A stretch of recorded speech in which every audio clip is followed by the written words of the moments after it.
Yeah, we don't actually have a PS5 mock-up, so there has been a lot of Xbox and PlayStation news over the past couple weeks, so I want to kind of recap everything we know about both these systems and make as much of it as manageable as possible so you really know what you're getting with each system and help you figure out, if you're still stuck between the two of them, which one you want to grab. To begin with, let's just look at the super simple but very important recent information of pricing and release dates. The PS5, as we've just recently learned, is going to be releasing on November 12th, November 19th in certain other countries, at a price point of $500 for the regular system and $400 for the all-digital. We're gonna need more money. Yes, I know, it's a PS2. I'm working with what I got right now, okay? Now, the pre-order situation for this has obviously been an absolute mess. Bye. It sounds like PlayStation was hoping for something a little more organized, and that didn't happen at all. Pre-orders just started opening up at random retailers super quickly, disappeared. Right now, it almost kind of sounds like units are gone, but that's not really the case. There are going to be more allotments. We've already seen some stores randomly post more pre-orders open for availability, so just keep your eyes open. If this is something that you are trying to absolutely grab for this holiday season, more opportunities are going to come up. You just need to be at the ready for it. Xbox, by comparison, also has two different models coming out on November 10th, just 2 days before the PS5, so that's gonna be a fun week for me.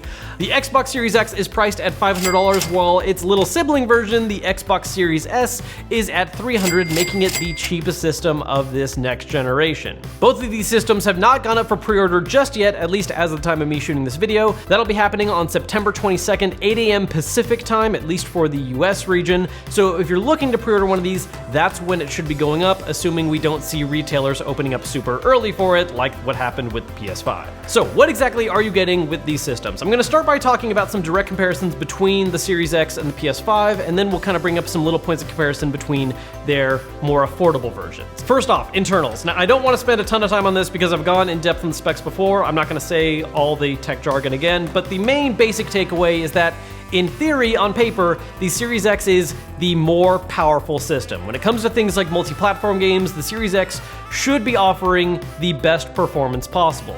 There are some arguments for the PS5's approach to hardware being something that's a little more adaptable, and because it's supplying the kind of power games need on demand, it should actually have a more efficient form of performance. So it is possible that some games we will actually see very similar performance when they're actually released. But all this, again, is theoretical. Really what matters is actually seeing when these games come out, and we can really get some one-to-one comparisons of how games are handling on each system.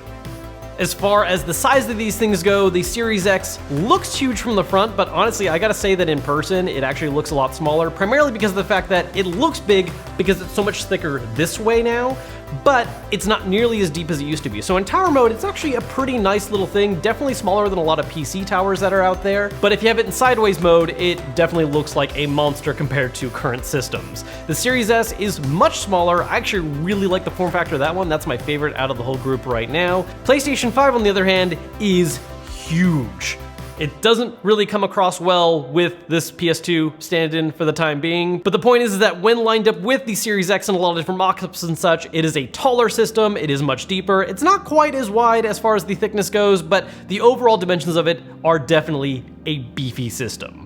Now, as far as I/O ports go, they're actually very similar systems, but there are some important differences. Both systems have a single USB-A on the front with 2 additional USB-A ports on the back. Both are still using HDMI, both have a power port, obviously, and both have a Ethernet port. Where we see a difference is that in addition to all of these, the PS5 also has an additional front port that is USB-C, allowing for faster connections, especially important for something like using an external SSD for playing backwards compatible games, whereas the Xbox Series X has a dedicated port for their proprietary storage expansion, which can be used for installing next generation games as well at a probably not super cheap price. While it's not on the outside, it's also worth mentioning the PS5 is going to have an internal storage expansion option where you can use aftermarket SSDs and plug them into the PS5 as long as they support the kind of transfer speeds that the system requires. Those are not actually out on the market yet, but over the next year, we'll start to see those hit the market and give you a couple options for ways to expand its current storage size. Speaking of which,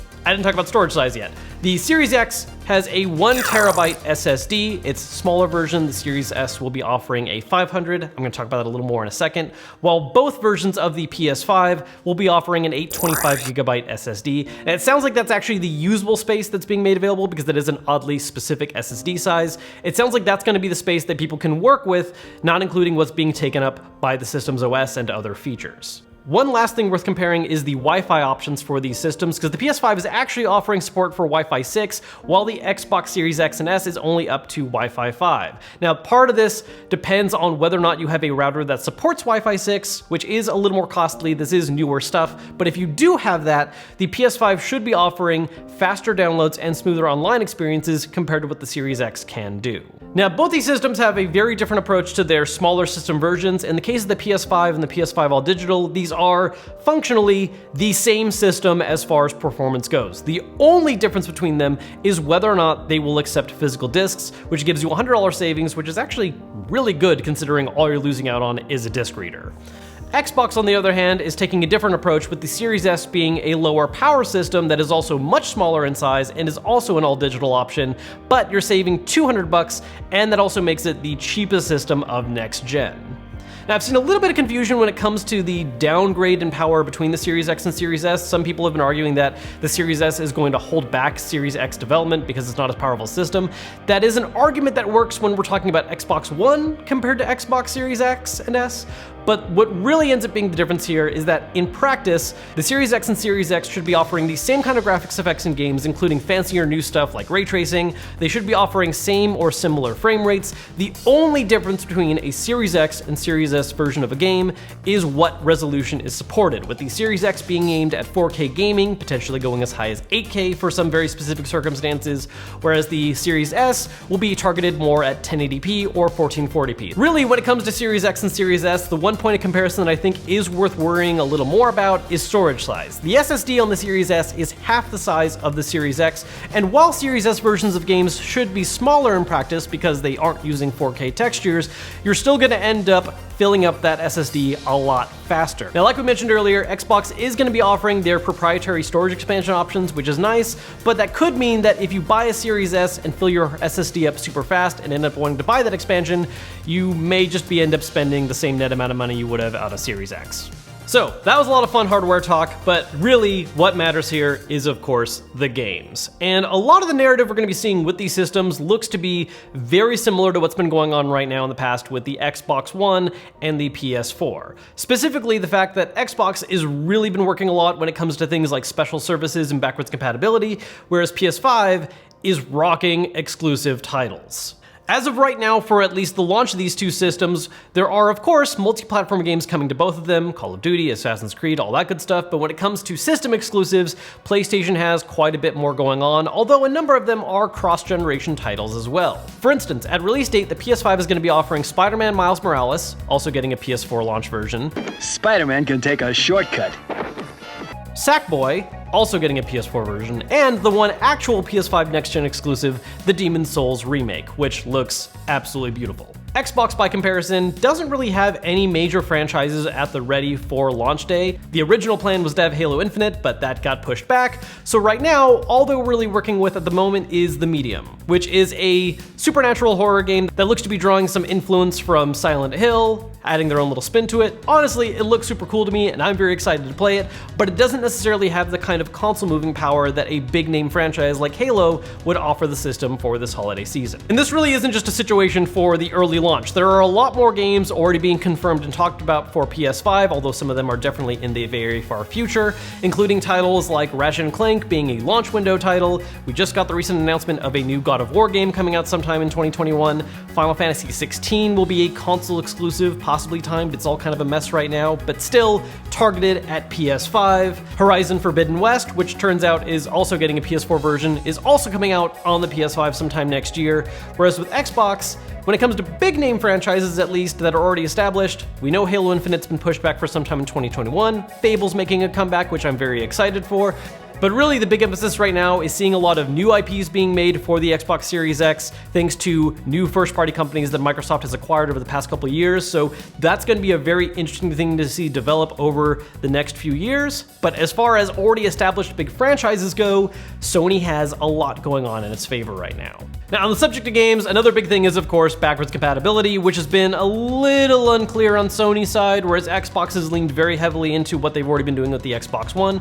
For Xbox, you're going to have full backwards compatibility with Xbox One games, as well as continued support for those select Xbox 360 games and original Xbox games that were added to the Xbox One backwards compatibility list, which honestly includes pretty much all the major greatest hits. There's a few games missing here and there, but in a lot of those cases, they got actual full-blown remakes anyways, so it all balances out. Now, PlayStation, on the other hand, backwards compatibility has been way less of a focus. They just recently finally fully clarified that the system is only going as far back as PS4, and even in that case, the wording they have used is that 99% of games we have tested have worked fine on PS5. So they're not really saying that it's a 100% system, but it sounds like the vast majority of PS4 titles should work on the PS5, no issue.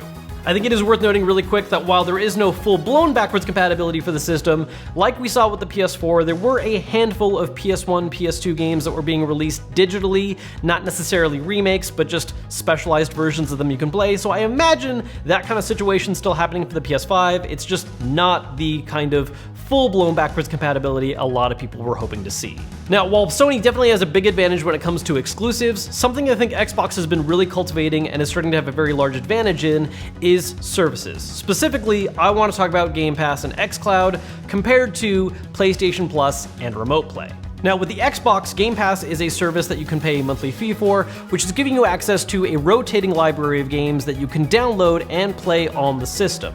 What's really crazy about this is that while it does include a number of previous big hit titles that have been out for quite some time, it also includes brand new first-party Xbox games as they are releasing. In other words, if you are very excited about Halo Infinite and you're a Game Pass member, you don't have to buy Halo Infinite at launch. You can just download and start playing it as part of that Game Pass membership, no extra charge whatsoever, which is an amazingly cool pro-consumer move. Another aspect of this service that just officially launched earlier this week is xCloud, which allows you to play Game Pass games through other mobile devices. Currently, there is no support for Apple devices, which has been a whole really fun thing in the news lately, but if you're an Android user, whether that's using a tablet or a phone, you're able to play those Game Pass games on the go, connecting to Xbox's servers, and continue those same save files on your Series X or S at home, which is awesome. By comparison, PlayStation. PS Plus is their ongoing service that you've been paying for in order to be able to access online multiplayer. One of the really cool new additions, though, for the PS5 is the PlayStation Plus Collection, a